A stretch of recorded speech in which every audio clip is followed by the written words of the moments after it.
चलो सबसे पहले 10 अक्टूबर 2020 के करंट अफेयर्स। सबसे पहला जो करंट अफेयर है वो है रेपो रेट बाय आरबीआई। तो आरबीआई की मॉनेटरी पॉलिसी जो कमेटी है उसकी मीटिंग होके हटी है, ठीक है। और उसकी मीटिंग में repo rate, reverse repo rate, ये हर चीज हर बारी रिवाइज होती है। तो रेपो रेट होता क्या है? देखो, सबसे सिंपल टर्म्स में अगर समझना है तो जैसे कि हम बैंक से लोन लेते हैं तो बैंक हमें एक इंटरेस्ट रेट चार्ज करता है। वैसे जब बैंक्स ने आरबीआई से लोन लेना है, आरबीआई भी एक इंटरेस्ट रेट चार्ज करता है। तो रेपो रेट बेसिकली वो रेट होता है जो बैंक्स को चार्ज करता है आपका आरबीआई, ठीक है। तो आरबीआई जो रेट डिसाइड करेगा उसके मुताबिक रेपो रेट होता है, ठीक है। जब भी बैंक्स को पैसा चाहिए होगा, यूजुअली जब बैंक्स के पास होता क्या है कि हर 15 दिन में ना बैंक्स के पास कितने एसेट्स पड़े हैं, उनके सीआरआर, एसएल, एसडीआर, ये सब कुछ चेक होते हैं। अगर ये पता चलता है कि आप अपने टारगेट से शॉर्ट हो तो फाइन लगता है काफी ज्यादा। इस कारण आपका रेपो रेट किस चीज के लिए बेसिकली यूज होता है कि बैंक्स ना फिर टेम्परेरी तौर पे या तो दूसरे बैंक से पैसा ले लेते हैं या आरबीआई से पैसा ले लेते हैं ताकि अपने अकाउंट्स टेम्परेरी तौर पे फिल रखा सकें, ठीक है। तो इसके क्या क्या बेनिफिट होते हैं, आरबीआई ने यूज किस किस चीज के लिए करता है? कभी preventing economic squeeze, central bank increases or decreases the repo rate depending on inflation, thus it aims at controlling the economy by keeping inflation in the limit। तो रेपो रेट का सबसे बड़ा काम क्या होता है? देखो, जितना तुम कम रेपो रेट रखोगे, ठीक है, उतने आराम से बैंक्स को लोन मिलेंगे। उतने आराम से अगर बैंक्स को लोन मिलेंगे, वो कस्टमर्स को भी उतने कम लोन पे इंटरेस्ट देंगे, उतने कम इंटरेस्ट पे लोन्स देंगे। तो अल्टीमेटली यहां पे बात आती है कि अगर तुम रेपो रेट, अगर तुमने इन्फ्लेशन कंट्रोल करनी है तो रेपो रेट बढ़ा दो। अगर तुमने इन्फ्लेशन कंट्रोल करनी है तो रेपो रेट, सॉरी, अगर इन्फ्लेशन बढ़ानी है तो रेपो रेट गिरा दो, अगर कंट्रोल करनी है तो रेपो रेट बढ़ा दो। तो इसे एक ऐसा दूसरे से डायग्राम के तौर पर पढ़ के देखते हैं, जैसे हम इकोनॉमी में पढ़ते हैं। एक बार इमेजिन करो। सर ये स्टैगफ्लेशन में भी कंट्रोल कर सकती है? नहीं, स्टैगफ्लेशन, देखो क्वेश्चन जो आया है वो है कि स्टैगफ्लेशन को भी क्या ये कंट्रोल कर सकती है? देखो, जो स्टैगफ्लेशन वाली इकोनॉमी होती है ना, जो स्टैगफ्लेशन होने लग जाती है, स्टैगफ्लेशन की प्रॉब्लम समझो। स्टैगफ्लेशन में आपकी इन्फ्लेशन भी हो रही है,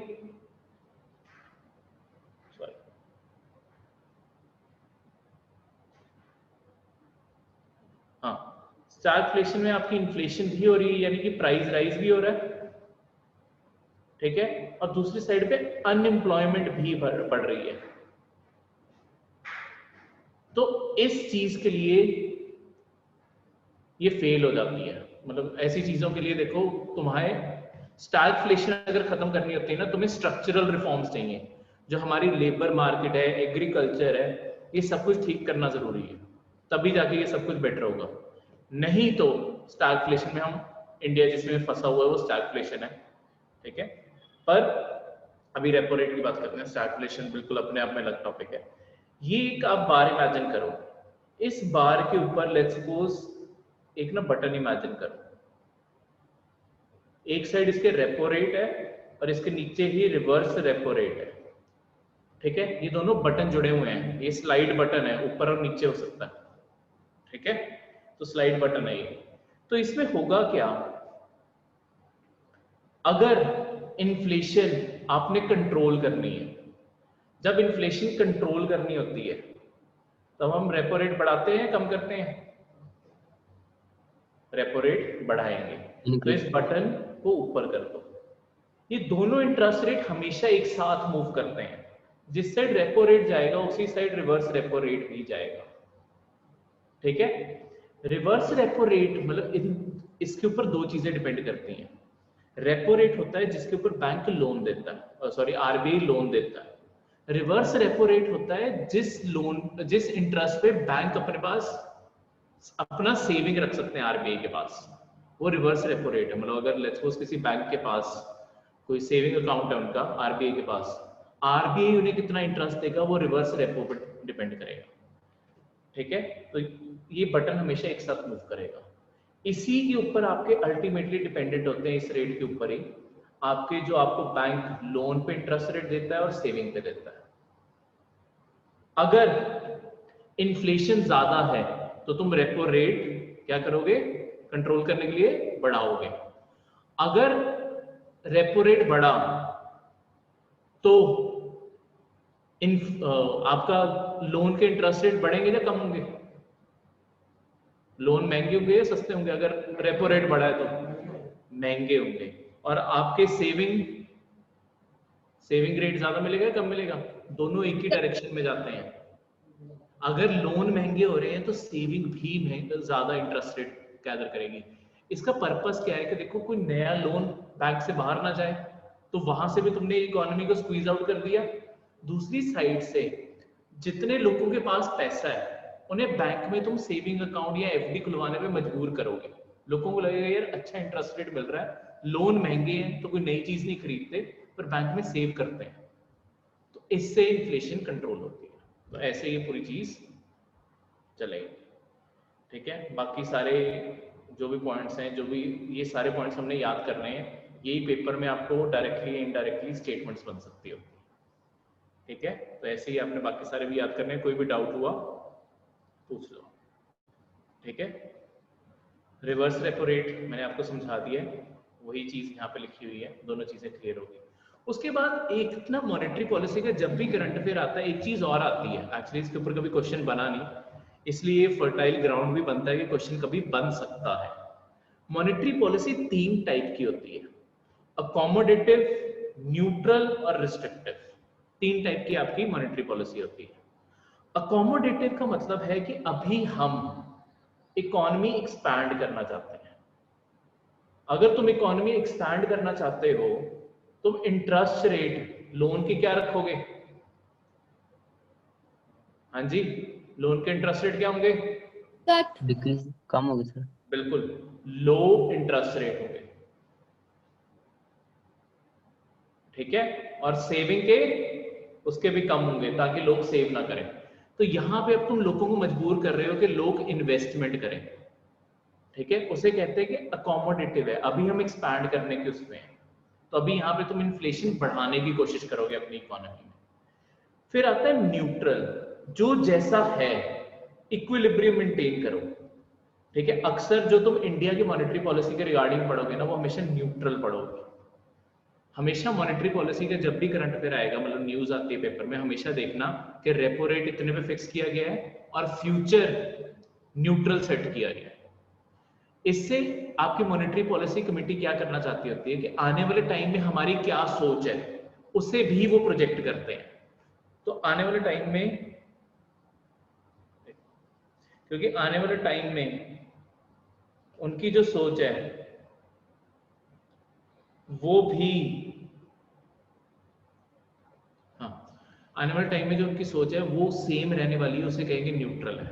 अगर अकोमोडेटिव करेंगे यानी कि लोन के इंटरेस्ट रेट और गिरने वाले हैं, अभी आरबीआई एक्सपैंड करने की सोच रहा है, वापस रिसेशन से बाहर निकालने की सोच रहा है। और तीसरा होता है रिस्ट्रिक्टिव, जहां पे अब तुम लोन महंगे करोगे और सेविंग्स बढ़ाने के लिए उनका इंटरेस्ट रेट भी बढ़ाओगे। रिस्ट्रिक्टिव का मतलब होगा कि अब इकोनॉमी से पैसा सारा निकाल लो, रिस्ट्रिक्ट करो, इन्फ्लेशन बहुत ज्यादा बढ़ रही है। तो आपको दूसरे टाइप से ऐसा भी क्वेश्चन आ सकता है कि आरबीआई ने मॉनेटरी पॉलिसी रिस्ट्रिक्टिव सेट कर दी है, इसका क्या मतलब है कि आपकी इकोनॉमी में क्या हो रहा है? मतलब ऑप्शन में होगा इन्फ्लेशन हाई है, ठीक है, इन्फ्लेशन लो है, ठीक है, कैसे डिफ्लेशन हो रही है, ऐसे के आपको ऑप्शन आएंगे। तो क्या इसका सही आंसर होगा? इन्फ्लेशन हाई है इस कारण रिस्ट्रिक्टिव मेजर है, तो वैसे काम करेगा। क्लियर है? यहां तक कोई doubt? Next is zoological and botanical survey of India. देखो दो ऑर्गेनाइजेशन है, ज़ूलॉजिकल सर्वे ऑफ इंडिया और बोटानिकल सर्वे ऑफ इंडिया। तो हुआ क्या है कि अभी जो रिसेंट रिसर्च हुई है, बहुत सारे आपके ऐसे जानवर पाए गए हैं जो एंडेमिक हैं इंडिया को, एंडेमिक वर्ड का मतलब क्या होता है? सबसे पहले तो ये एंडेमिक वर्ड का मतलब क्या होता है? सर स्पेसिफिक प्लेस पे मिलते हैं जो किसी स्पेसिफिक जगह पे ही मिलेंगे। अगर बोला जाता है ये प्लांट हिमालयास को एंडेमिक है, यानी कि वो सिर्फ हिमालयास में मिलेगा। अगर ये जानवर सिर्फ वेस्टर्न घाट्स पे एंडेमिक है तो ये सिर्फ वेस्टर्न घाट्स पे ही मिलेगा। मैं क्लास ले रहा हूँ,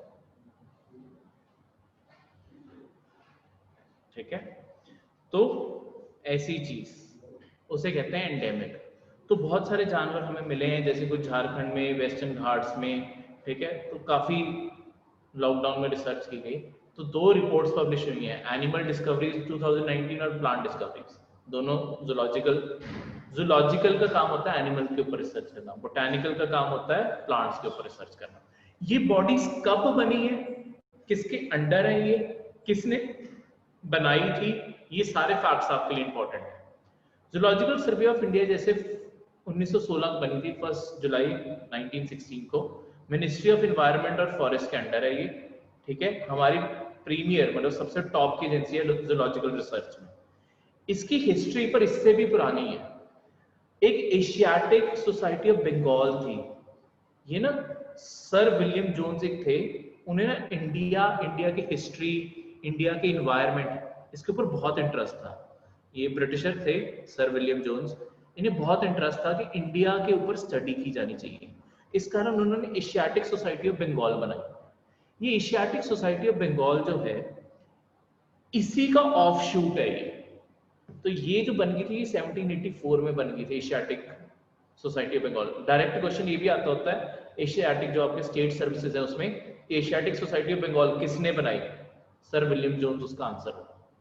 1784 में बनी, ये भी याद रखना, ठीक है? एशियाटिक सोसाइटी ऑफ बंगाल किस किस का मदर इंस्टीट्यूशन है, ये भी याद रखना है।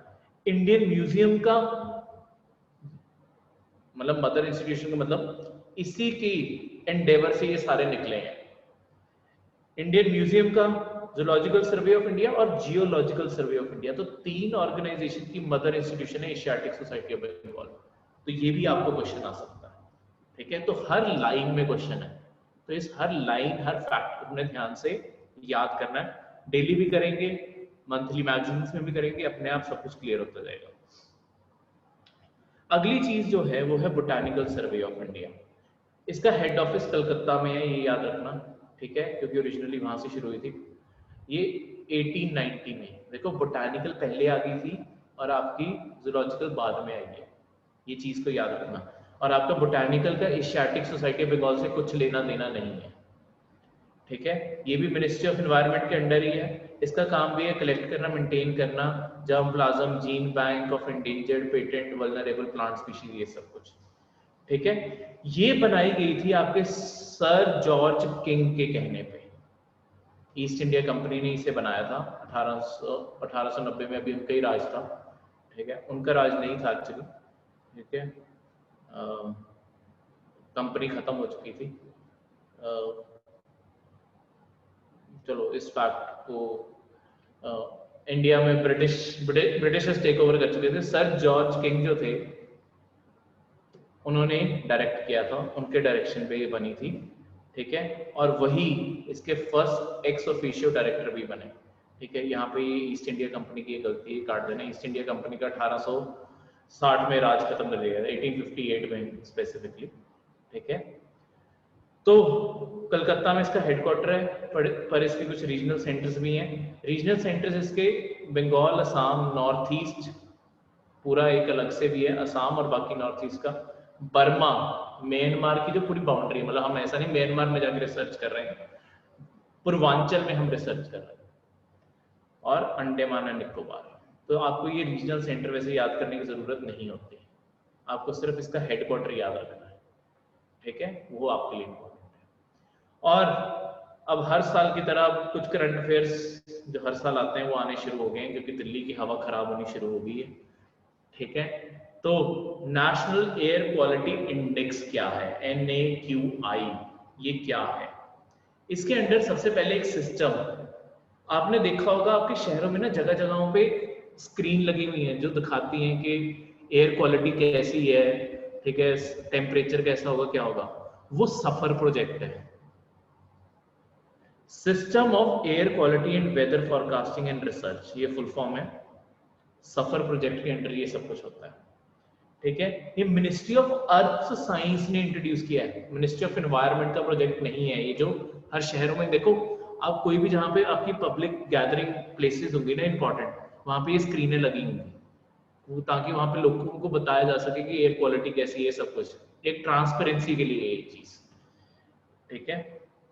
तो ये आपके मेट्रोपॉलिटन शहरों में लगाए जा रहे हैं बेसिकली, या कुछ बड़े शहरों में भी लग रहे हैं। सारे मेट्रोपॉलिटन में, स्टार्टिंग में मेट्रोपॉलिटन में लगे थे, कुछ बड़े शहरों में भी अब लग गए हैं, ठीक है।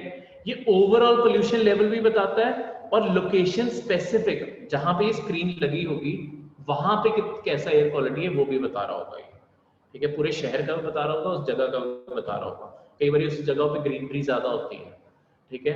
तो जैसे कि अगर मैं आपको चंडीगढ़ का एग्जांपल दूं, चंडीगढ़ में एक स्क्रीन 17 सेक्टर में लगी हुई है, एक हाँ तो सुपना लेक भी, एक क्या कहते हैं आपकी पीजीआई साइड लगी हुई है, जो पीजीआई MER जो आपका हॉस्पिटल है उसके आसपास ग्रीनरी ज्यादा है। मतलब आपको मैं चंडीगढ़ का एग्जांपल देके बताता हूँ, वहाँ पे ग्रीनरी बहुत ज्यादा है, तो वहाँ का एयर क्वालिटी जो बोर्ड है ना वो हमेशा ज्यादातर ग्रीन होता है, बाकी जगहों पे ऑरेंज होता है, ठीक है। तो अगली बारी चंडीगढ़ घूमते हुए जब बाकी भी विजिट करें तो आप देख सकते हैं, ठीक है। इस सिस्टम को इंडिजिनियसली इंडिया में ही डिजाइन किया गया। इंडिजिनियस का मतलब होता है इंडिया में डिजाइन करना। किन्होंने किया है? Indian institute of tropical metrology Pune ने, ये पुणे में इंस्टीट्यूट है, और इसे ऑपरेशनलाइज हमारे IMD ने किया है, इंडियन मेट्रोलॉजिकल डिपार्टमेंट ने किया। इंस्टीट्यूट ने बनाया है इसे, जिसने बनाया होता है ना वो खासकर पॉइंट याद रखना होता है, ठीक है। बाहर से नहीं मंगवाया, ये हमारा अपना सिस्टम है, हमने खुद बनाया। इसमें LED स्क्रीन लगी होती है, वो इतना इंपॉर्टेंट नहीं, 24/7 बेसिस पे ये काम करती है, ठीक है। और 72 आवर्स का एडवांस्ड फॉरकास्ट भी दे रही होती है, ये पॉइंट इंपॉर्टेंट है, ठीक है। ये आपको पेपर में स्टेटमेंट बन के आ सकता है कि 48 आवर्स पहले का दे रही होती है, 24 आवर एडवांस भी दे रही होती है। 72 आवर्स का मतलब है कि आपको 3 दिन आगे के भी ये बता रही होती है कि आने वाले 3 दिन कैसे होने वाले हैं, वो भी इसके ऊपर आ रहे होते हैं, ठीक है। उनका वेदर भी आ रहा होगा, एयर क्वालिटी भी आ रही होगी, सब कुछ आ रहा होता है, ठीक है। फिर इस बोर्ड के ऊपर देखो आगे ना नेशनल एयर क्वालिटी इंडेक्स भी है, इसमें और इसमें ना एक फर्क है। बाकी पॉइंट्स तो आप पढ़ लोगे, मैं मेन पॉइंट पे आता हूँ। ये जो बोर्ड है ना, ये कौन से पॉल्यूटेंट्स को मेजर करते हैं? PM 2.5, PM 10, ozone, carbon monoxide, nitrogen oxide, sulphur dioxide, benzene, टोलीन, xylene और मरकरी। ये सारे गैसेस के नाम याद रखने हैं। ये पहले भी पेपर में ऐसे क्वेश्चन आ चुके हैं। पहले इसका क्वेश्चन आया था नेशनल एयर क्वालिटी इंडेक्स का, UPSC का प्रीवियस ईयर पेपर का क्वेश्चन है, ठीक है। आगे आपको इसका क्वेश्चन भी आ सकता है सफर का, क्योंकि इन दोनों की ना गैसेस में फर्क है। एक पूरे इंडिया का नेशनल एयर क्वालिटी इंडेक्स अलग से भी बनाया गया है। 1 नंबर, 1 कलर, 1 डिस्क्रिप्शन, ये इसका फंडा है। एक कलर, एक नंबर आइडेंटिफाई करता है कि कैसा आपका इंडेक्स चल रहा है। इसकी और ऊपर की अपना गैसेस कंपेयर करो, ये ऊपर लिखी और नीचे लिखी है। इसमें 8 पॉल्यूटेंट्स है पहले तो, ऊपर वाले में कितने हैं? 1 2 3 4 5 6 7 8 9 10, यहाँ पे 10 है, यहाँ पे 8 है। इसके बाद PM 10 इसमें भी है, ठीक है। PM 2.5 इसमें भी है। नाइट्रोजन डाइऑक्साइड, उसमें ऑक्साइड है, इसमें डाइऑक्साइड है, ये फर्क आ गया, ठीक है। उसमें मतलब ऑक्साइड एक्स्ट्रा होगा, और सारे ऑक्साइड्स कवर करता है, ये सिर्फ डाइऑक्साइड कवर करता है। सल्फर डाइऑक्साइड, ठीक है, ये सेम है। कार्बन मोनोऑक्साइड, ये भी सेम है। ओजोन वो भी कवर करता है, ये भी करता है। अब फर्क यहां से आना शुरू होता है। अमोनिया और लेड, ये दोनों इसमें नहीं है। उसमें बेंजीन, टोलीन, ज़ीनीन और मरकरी है, इसमें अमोनिया और लेड है। तो ये आपको ये भी पूछे जा सकते हैं कौन सी गैसेस का इन दोनों में फर्क है, तो आपको ये भी याद करना पड़ेगा, ठीक है। बार बार करोगे और करने के बाद इन्हें लिख लिख के देखोगे, वो अपने आप याद हो जाएंगे, ठीक है। कोई भी घर पे होता है, उससे सुन के भी चाहे ओरल टेस्ट ले लिया, ऐसी चीजों में याद हो जाता है। ठीक है, पहले कॉमन गैसेस याद कर लो, कॉमन गैसेस याद होगी। ठीक है, कॉमन 6 या 7 तो आपकी कॉमन ही है, तो वो तो वैसे ही याद होगी। बाकी फिर 3 ही तो याद करनी है, 1 और 3 उतनी भी तो याद करनी है। ठीक है, ये जो इंडेक्स होता है ये 6 कैटेगरीज में, ये कैटेगरी, ये नंबर याद रखना है, ये 6 कैटेगरीज में एयर को डिवाइड करता है। Good, satisfactory, moderately polluted, poor, very poor और सिवियर। तो अभी फिलहाल दिल्ली का वेरी पुअर पे जाने लग गया, बस थोड़े दिनों में सिवियर हो जाएगा। ठीक है, दशहरा आने की वेट है, फिर सिवियर पे गिरता होता है। इस टाइम ये जो सिस्टम है ये सिर्फ 10 सिटीज को मेजर कर रहा है, ऊपर वाला उससे ज्यादा सिटीज को कर रहा है, ये सिर्फ 10 सिटीज में है। ठीक है, दिल्ली, आगरा, कानपुर, लखनऊ, वाराणसी, फरीदाबाद, अहमदाबाद, चेन्नई, बैंगलोर, हैदराबाद, ये 10 शहर। ठीक है, अगर ये सारे शहर देखोगे, ये सारे आपके 2 करोड़ से ज्यादा पॉपुलेशन वाले शहर हैं। ठीक है, इन्हें याद कैसे करना है? सबसे पहले तो आपके मेट्रोपॉलिटन इसमें से निकाल लो। इससे एक मेट्रोपॉलिटन नहीं है, कौन सा नहीं है?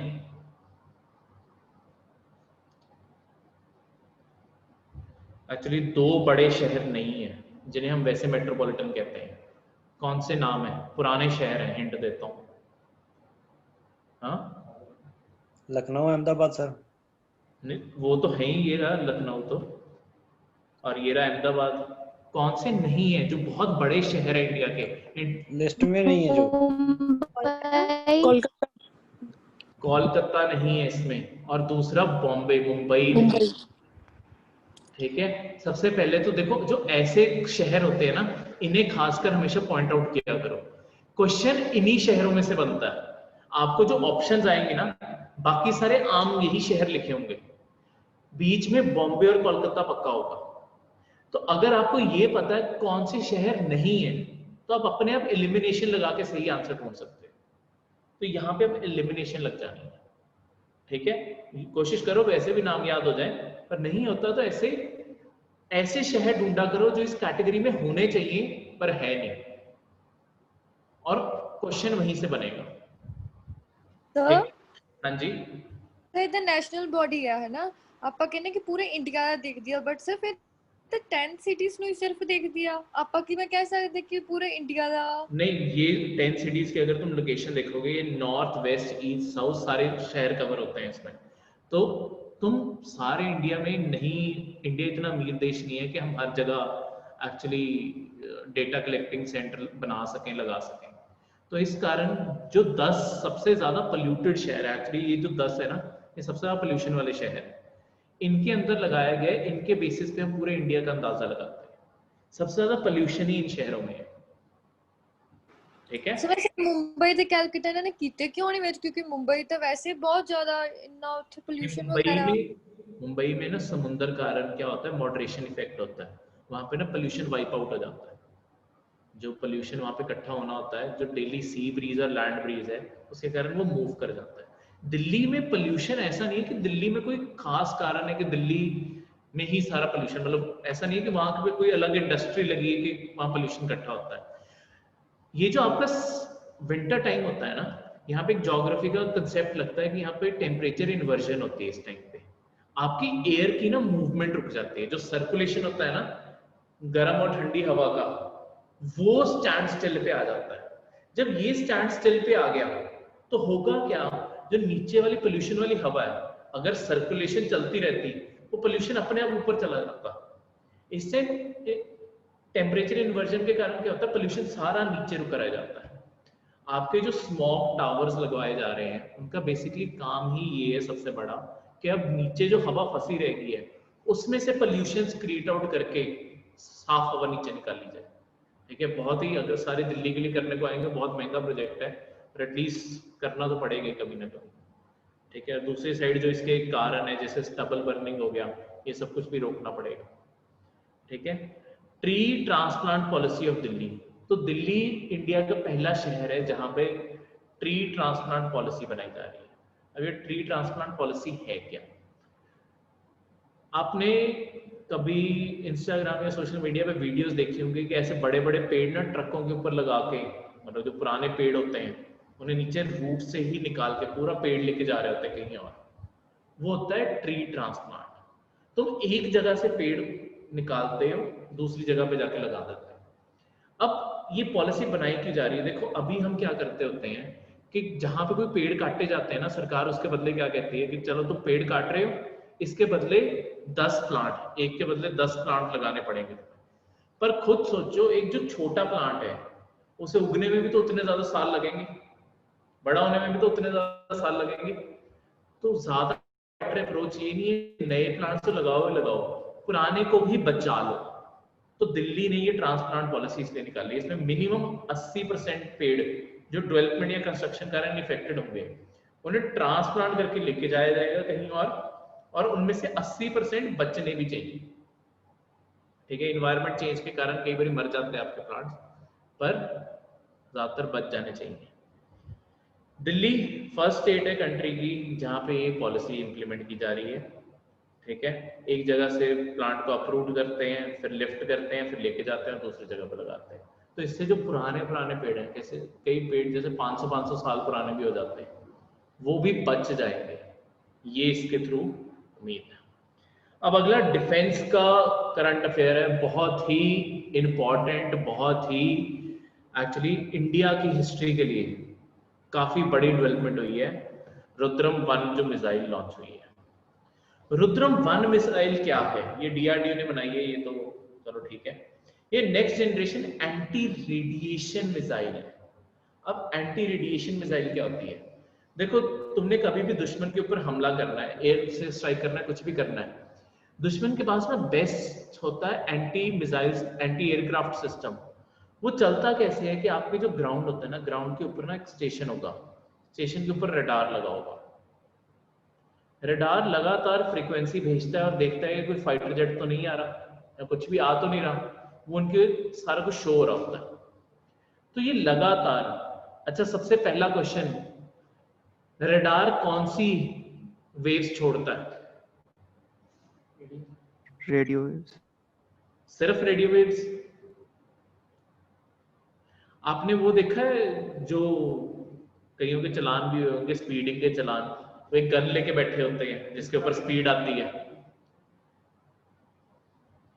वो भी एक्चुअली उस मशीन के अंदर रडार होता है। तो वो गन्स कौन सी टेक्नोलॉजी यूज करते हैं? आपको सिंपल अगर स्टेटमेंट आए कि रडार कौन सी वेव्स छोड़ता है, उसका आंसर होगा एक तो रेडियो, जिससे इसका नाम ही आता है, और दूसरा माइक्रोवेव्स छोड़ता है। ये चीज याद रखना, रडार में सिर्फ रडार वेव्स, मतलब रडार वेव नहीं होती, उसमें माइक्रोवेव्स भी होती है। जो आपकी वो जो ट्रैफिक पुलिस वाले लेके गन लेके स्पीड देख रहे होते हैं ना, उसके अंदर माइक्रोवेव्स होती हैं। ठीक है, तो ये दोनों चीजें। तो बेसिकली ये मिसाइल करेगी क्या? किसी भी दुश्मन पे अटैक करने से पहले हमारे लिए इंपॉर्टेंट है उसके ये जितने भी डिटेक्शन सिस्टम है ना, ये खत्म हो जाए। ये मिसाइल क्या करती है, जैसे इस मिसाइल को लॉन्च किया ना, जिस साइड से जो रेडिएशन आ रही होती है, ये मिसाइल उसी रेडिएशन की तरफ भागती है। तो जिस साइड लेट्स सपोज जहां पे रडार है, इसे रडार पे जाके ही सीधा टकराना है। ठीक है, तुम्हें कोई लोकेशन सेट करने की जरूरत नहीं, ये खुद ही रडार वेव्स की तरफ भागती है। तो ये टेक्नोलॉजी मतलब सिर्फ ग्राउंड स्टेशन नहीं, जैसे आपके नेवी, सोनार, वो सारे सिस्टम्स भी होते हैं, उन्हें भी तबाह करने के लिए आगे जाके काम आएगी। फिर आपके जो फाइटर जेट हैं उनके अंदर भी एक्टिव रडार होता है, तो आपके एयर टू एयर मिसाइल भी काम करेगी दूसरे एयरक्राफ्ट को उड़ाने के लिए। ठीक है, ये सारे काम ये कर सकती है। सर वो अगर वो रडार बंद ही कर दी तो? रडार बंद कर दिया तो फिर तो हमारा फायदा ही है, फिर तो सारे फाइटर जेट अंदर घुसा दो। रडार ही तो कोई कंट्री बंद नहीं कर सकती। इजराइल और इजिप्ट की जो लड़ाई हुई थी ना 1967 में, 67 में इन्हीं सालों में कहीं हुई थी, उसका सबसे बड़ा जो इजराइल को स्टार्टिंग में नुकसान हुआ था ना, इजराइल की एयरफोर्स को बहुत नुकसान उठाना पड़ा स्टार्टिंग में। इजिप्ट ने अपनी पूरी बॉर्डर के साथ एंटी एयरक्राफ्ट सिस्टम लगा दिया था, तो कोई भी फाइटर जेट एंटर करता था उड़ा दिया जाता था। तो इजराइल ने क्या किया, पहले अपने सोल्जर ग्राउंड से भेजे जिन्होंने जाके वो स्टेशन तबाह किए, फिर उनकी एयरफोर्स घुसी अंदर। तो या तो ये मेथड अपनाओ या मिसाइल ही ऐसी छोड़ दो जो जाके वहां पे गिरेगी। तो ये टेक्नोलॉजी इंडिया ने बना ली है, ठीक है। ऐसी टेक्नोलॉजी ही देखो हर कंट्री का फ्यूचर है, जहां तुम बिना लड़े दूसरे के जो एसेट्स हैं उसे तबाह कर सको, ठीक है। इसकी 200 किलोमीटर की रेंज है, ठीक है। मैक्सिमम मिनिमम एल्टीट्यूड 500 मीटर से 15 किलोमीटर ऊपर तक ये फायर हो सकती है।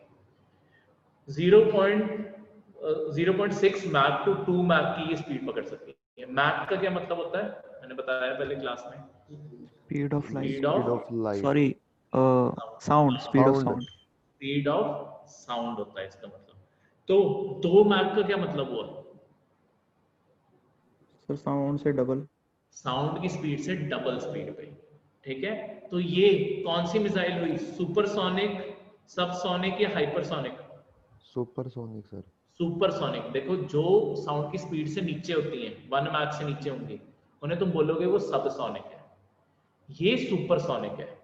जो 5 मैक भी क्रॉस कर जाती है उसे कहते हैं वो हाइपरसोनिक हो गई है, ठीक है। इसमें अपना खुद का नेविगेशन सिस्टम भी लगा हुआ है, जीपीएस का भी अपना, दोनों नेविगेशन सिस्टम ये यूज करता है। तो नेविगेशन से बेटर चल भी पाएगा और रेडिएशन पकड़ के डायरेक्टली हिट भी करेगा, ठीक है। तो ये एंटी रेडिएशन मिसाइल, इसे शॉर्ट में NGARM ऊपर जो टॉप पे करंट अफेयर में लिखा हुआ था, ये DRDO की डिफेंस रिसर्च डेवलपमेंट लैब ने बनाया है जो हैदराबाद में, ठीक है। जॉइंट एफर्ट था DRDO लैब का, एयरफोर्स का, हिंदुस्तान एरोनॉटिकल्स का, और बहुत सारी पब्लिक और प्राइवेट सेक्टर भी इसमें इन्वॉल्व है। ये चीज याद रखना। इसके एक स्टेटमेंट यही आ सकती है कि इसके डेवलपमेंट में प्राइवेट सेक्टर का भी रोल है, वो स्टेटमेंट सही है, ठीक है। ये जो मैंने तुम्हें रडार के पॉइंट पूछे वो भी यहाँ पे लिखा हुआ है, ठीक है, कि कौन सी वेव्स वो रिलीज करता है, और बाकी जो जितने इंपॉर्टेंट पॉइंट्स है वो भी यहाँ पे लिख दी। सबसे पहले रडार वर्ल्ड वॉर 2 के टाइम रडार में यूज आया है पहली बार 1940 में। यूनाइटेड स्टेट्स नेवी ने इसे रडार नाम दिया है। कौन सी पहली कंट्री थी जिसने रडार बनाया था, तो यहाँ पे भी लिखा हुआ, वो आपके, हम वर्ल्ड वॉर 2 जब हिस्ट्री पढ़ते हैं तब आता है। कौन सी कंट्री जिसने पहला रडार सिस्टम बनाया, बड़े बड़े खंबे खड़े किए थे उन्होंने? किसी को आइडिया है कि इन्होंने रडार, सबसे पहला रडार किन्होंने बनाया था? वो है यूके ने अपने आप को इन्वेजन से जो बचाया है। यूके की एक्चुअली एयरफोर्स जर्मनी के मुकाबले 1/3 भी नहीं थी, और दूसरा फाइटर जेट भी उनके कोई घटिया क्वालिटी के थे। उन्हें एक्चुअली जिस चीज ने बचाया है वो ये है कि उन्हें पहले ही पता चल जाता था कि अटैक आने वाला है, क्योंकि उन्होंने सबसे पहले रडार की टेक्नोलॉजी डेवलप कर ली। लुफ्थांसा आपकी जर्मनी की एयरफोर्स का नाम था, बहुत ही हाई स्पीड पे हमला करते थे, ठीक है, ब्लिट्जक्रीग जिसे कहते हैं, अचानक ही फुल फ्यूरी पे हमला होता था। तो ये पहले ही प्रिपेयर हो जाते थे, इस कारण यूके एक्चुअली इन्वेजन से बच गया। नहीं तो जर्मनी ने, हिटलर ने सोचा हुआ था यूके भी इन्वेड करना है, वो तो बहुत बारी एफर्ट करने के बाद जब नहीं कंट्रोल हुआ उसे हार माननी पड़ी। Next is Kyrgyzstan. किर्गिस्तान कहाँ पे पड़ता है? रशिया। रशिया के नीचे कजाकिस्तान है, इसे रशिया की भी एक्चुअली बाउंड्री लगती है, सेंट्रल एशिया में पड़ता है, ठीक है। ये न्यूज में क्यों है? एक्चुअली यहाँ पे क्या हुआ है कि इलेक्शंस हुए थे, इलेक्शंस में हेरा फेरी, कहीं कुछ ऐसा लोगों को लगा, प्रोटेस्टर्स को लगा, तो एक्चुअली उन्होंने गवर्नमेंट बिल्डिंग्स के ऊपर कब्जा कर लिया। जो आपका प्रेसिडेंट है वो फरार है, ठीक है, वो भाग के कहीं छुप गया है। तो बहुत बड़ा आपका डेमोक्रेटिक क्राइसिस क्रिएट हुआ है। सेंट्रल एशिया में इकलौती डेमोक्रेसी थी जहाँ पे ये डेमोक्रेटिक क्राइसिस आया हुआ है। तुम्हें स्टेट सर्विसेज में या अगले साल की यूपीएससी में क्वेश्चन पूछा जा सकता है इसके रिगार्डिंग, तब तक ये न्यूज ऑलमोस्ट फेड आउट हो जाएगी, तो इसे दूसरे तरीके से याद रखना जरूरी है। स्टेट सर्विसेज में भी आ सकता है, पंजाब हिमाचल में, कि 2 वर्ड्स आपके न्यूज में मेंशन किए गए थे। जैसे पीसीएस में तो आपके वर्ल्ड हिस्ट्री सिलेबस में ही है। ट्यूलिप और मेलन रेवोल्यूशन किस कंट्री से जुड़े हुए हैं? ये पहली बारी नहीं है कि प्रोटेस्टर्स ने सरकार या जो आपका प्रेसिडेंट है इनका उसे कुर्सी से हटाया हो। इससे पहले भी 2005 और 2010 में हो चुका है। उस रेवोल्यूशन को जो नाम मिला वो था ट्यूलिप रेवोल्यूशन और मेलन रेवोल्यूशन। ये दोनों चीजें किर्गिस्तान से जुड़ी है, ये याद रखना है, ठीक है। किर्गिस्तान की अगर पॉलिटिकल पार्टी किसी को पावर में आना होता है ना, उसे कम से कम 7% पॉपुलर वोट चाहिए, ठीक है। ये हमारे यहाँ पे ऐसा कोई क्राइटेरिया नहीं है, पर वहां पे ये क्राइटेरिया है कि कम से कम जितनी टोटल वोट्स पड़ी हैं 7% जनता ने आपको वोट डाली है, ये क्राइटेरिया मीट करना जरूरी है। इसके बाद आ गया आपका मैप वर्क जो हमने करना होता है। ये रहा आपका किर्गिस्तान, ठीक है। एक्चुअली रशिया को बाउंड्री नहीं लगती, कजाकिस्तान वैसे ही था, ठीक है, ऐसी बात सुन ली। तो कजाकिस्तान, उसके नीचे किर्गिस्तान, उज्बेकिस्तान, तजिकिस्तान, तुर्कमेनिस्तान, ये कैस्पियन सी आ गया आपका, ठीक है। इस साल यूपीएससी का क्वेश्चन यहीं का आया था, क्या आया था, यहाँ पे एक रिवर आती है रशिया से, इसे कहते हैं वोल्गा। ये हम सब कुछ वर्ल्ड हिस्ट्री के मैप वर्क में करेंगे, पर ये चीज यहाँ से है।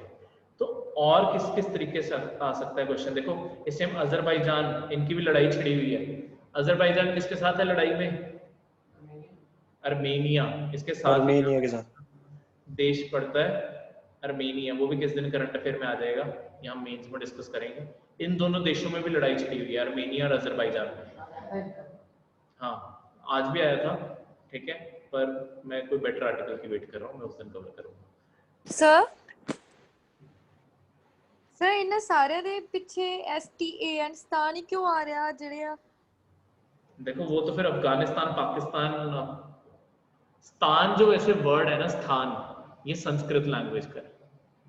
तो यहाँ से तुम्हें दिखता है कि जो सिल्क रूट है उसके थ्रू जो संस्कृत लैंग्वेज है वो कहाँ कहाँ तक गई है। मतलब चाहे अब संस्कृत लैंग्वेज बची नहीं अपने आप में इम्पोर्टेंट, पर ये स्थान वर्ड जो है ये संस्कृत का है, ठीक है। ठीक है सर। एंड सर ਆਪਾਂ ਉਸ ਦਿਨ ਗੱਲ ਕੀਤੀ ਸੀ ਜੋ GPS ਹੈ ਉਹ USA ਦਾ ਨਾ। हाँ जी।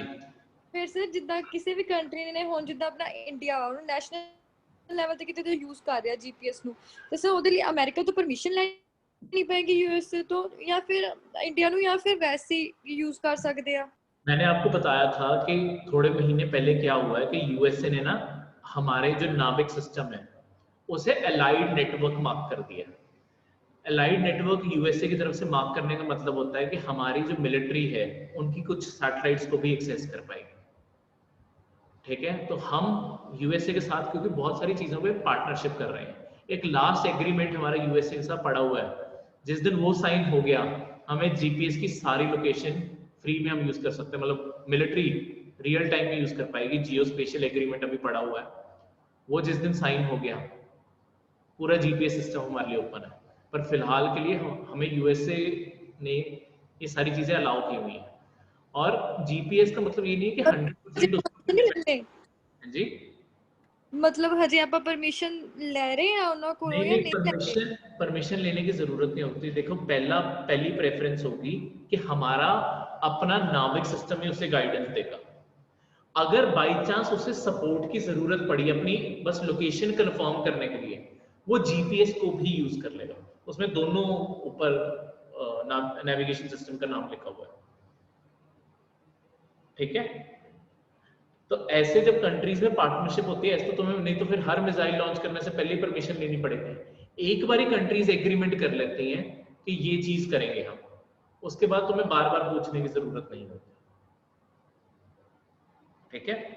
अब ये देखो तुमने क्या करना है, ये जो मैप है इसमें अस्थाना, बिशेक, ताशकेंट, दुशानबे और अशगाबत, ये देखो ये सारे नॉर्थ टू साउथ हैं। अस्थाना सबसे ऊपर आता है, फिर बिशेक आता है, फिर ताशकेंट, दुशानबे, अशगाबत। ये लाइन में अपने नोट्स में लिख लो, ठीक है। नॉर्थ टू साउथ नहीं याद रखना है। उसके बाद west to east, west to east में बाकू उसके बाद अशगाबत, फिर दुशानबे, फिर ताशकंद, और फिर ये आता है अस्ताना, ये थोड़ा मैप इस साइड होता है, अस्ताना फिर आता है, और फिर बिश्केक आता है। ये आपका वेस्ट टू ईस्ट भी हो गया। उसके बाद अगली चीज, कैस्पियन सी को कौन सी कंट्री की बाउंड्री टच करती है? नीचे से Iran, Turkmenistan, Kazakhstan, Russia, Azerbaijan. ठीक है, एक मैप से ये सारे कंक्लूजन निकला है। क्लियर है? इंडिया के मैप के लिए सॉरी, जो अवेलेबल था यूएन वर्ल्ड फूड प्रोग्राम, इसे नोबेल पीस प्राइज मिला है इस साल, यूएन के वर्ल्ड फूड प्रोग्राम को। ये जो वर्ल्ड फूड प्रोग्राम है 1961 में शुरू किया गया था। 1960 की फूड एंड एग्रीकल्चर ऑर्गेनाइजेशन, ये अलग ऑर्गेनाइजेशन है, उसकी कॉन्फ्रेंस के बाद यूनाइटेड नेशन ने इसे शुरू किया था। ठीक है, यहाँ पे कैपिटल आएगा। इसका काम है फूड असिस्टेंस देना यूनाइटेड नेशन और ऐसे एफर्ट जो हंगर और फूड सिक्योरिटी के रिगार्डिंग, ठीक है, जहाँ पे जिस दुनिया में जहाँ पे खाने की कमी है वो सब कुछ इसके थ्रू। इसका हेडक्वार्टर पड़ता है रोम में। ऐसे क्वेश्चन पीसीएस में आ जाते हैं कि ये क्वेश्चन मतलब आ सकता है, लास्ट ईयर ऐसे बहुत क्वेश्चन थे, यूएन वर्ल्ड फूड प्रोग्राम का हेडक्वार्टर कहाँ पे है? उसका आंसर होगा रोम। ठीक है, ये आपके सस्टेनेबल डेवलपमेंट गोल्स भी पूरे करता है, खासकर एसडीजी 2 जो है, जो जीरो हंगर की बात करता है। क्लियर है? एसडीजी याद है? सस्टेनेबल डेवलपमेंट गोल कितने याद है? पहला कहता है जी, पहला है पावर्टी का, दूसरा ये लिखा हुआ है हंगर का। देखो, जो गरीब था उसके लिए सबसे पहले जरूरी है खाना, खाना खाया उसके बाद अपनी तरक्की की बात करेगा, एजुकेशन। ठीक है, एजुकेशन से क्या आएगी? नहीं, क्वालिटी ऑफ लाइफ। ठीक है, उसके बाद ये सब कुछ जब पूरा होगा तो आपकी जेंडर इक्वालिटी होगी। सर 9-10 तक तो हो जाते हैं, उसके बाद नहीं होते। देखो 5-5 करके ये 5 का कनेक्शन बैठता है, ऐसे ही अगले 5 कनेक्शन बना बना के याद करोगे ना। और लास्ट वाला है स्टारमा जो है, वो ये है कि सारी कंट्रीज एक दूसरे का साथ देंगी इन्हें पूरा करने के लिए, तो तुम्हें सिर्फ 16 याद करना है। ठीक है, लास्ट वाला हमेशा कोऑपरेशन का ही होता है। डीपीएसपी का भी आखिरी आर्टिकल कौन सा है? इंटरनेशनल पीस और कोऑपरेशन। तो आखिरी चीज हमेशा कोऑपरेशन सबसे एंड में रखते हैं, उससे पहले आती ही नहीं, पहले अपना सारा मतलब पूरा करते हैं, कोऑपरेशन सबसे एंड में। तो वही चीज यहाँ पे है। ठीक है, तो आज के करंट अफेयर्स में कोई भी डाउट नहीं? तो ये थे आपके आज के करंट अफेयर्स।